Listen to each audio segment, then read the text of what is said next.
Nah, ini teman-teman resiko tanaman kalau terlambat sisip ya. Jadi ini tanaman sisipan sudah berumur 7 tahun ya, tapi tampilannya masih seperti ini aja karena terlambat sisip. Nah, ini tanaman yang pertama tanam sudah umur 14 tahun, tahun tanam 2011. Jadi ketika tanaman ini berumur 7 tahun baru masuk sisip. Jadi sangat terlambat. Sehingga pertumbuhannya tidak bangkit ya, etiolasi. Karena bagaimanapun tidak akan mampu mengimbangi tanaman yang pertama tanam ya. Pasti kalah saing, baik dalam persaingan sinar matahari maupun persaingan penyerapan unsur hara ya. Karena bagaimanapun akar tanaman yang tinggi itu sudah mengarah ke tanaman yang kecil ini ya. Sehingga nutrisi tanaman kecil ini pasti diserap oleh tanaman besar di sebelahnya atau mata limanya ya. Jadi kemudian dampak-dampak yang lain juga sangat banyak ya, dampak negatifnya. Yang pertama, yang pasti ini nggak pernah kastrasi. Nah, karena sisipannya 1-2 pokok. Sehingga pertumbuhan batang, daunnya, pelepah, kecil-kecil ya. Yang kedua, program pemupukan. Seharusnya tanaman sisipan diperlakukan pupuknya sesuai dengan rekomendasi tanam baru ya. Tapi ini saya pastikan pemupukannya tidak berjalan sesuai rekomendasi untuk tanaman baru atau tanaman sisip. Pasti mengikuti program tanaman yang besar ini ya.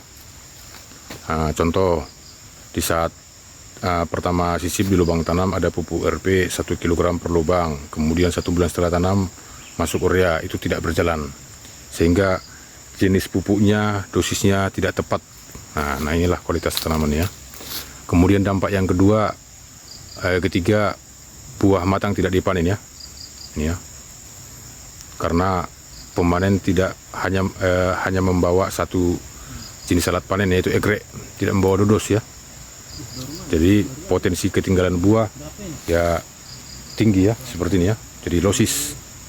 Nah, jadi ini buktinya teman-teman ya. Jadi ini panen hari ini yang di tanaman besar ya. Nah, baru pagi tadi panen ini ya. Tapi ini tidak dipanen ya. Karena hanya membawa satu jenis alat panen, egrek ya. Nah, yang pasti tanaman-tanaman sisipan selalu ketinggalan lah, kurang perhatian. Nah, ya. Ini juga satu lagi ya. Nah, jadi etiolasi dia. Jadi tidak disarankan menyisip kalau sudah terlalu jauh umur tanaman yang pertama tanam ya. Jadi kalau saya pribadi sisip itu paling lama di TBM 3. Nah, di TBM 1 boleh-boleh aja, tapi syukur-syukur masih bisa bangkit itu tanaman ya. Kecuali memang betul-betul sisipannya diperhatikan ya. Perhatikan sama seperti yang saya bilang tadi, pemupukannya harus diperlakukan sesuai dengan pupuk tanaman TBM ya. Kemudian dikastrasi juga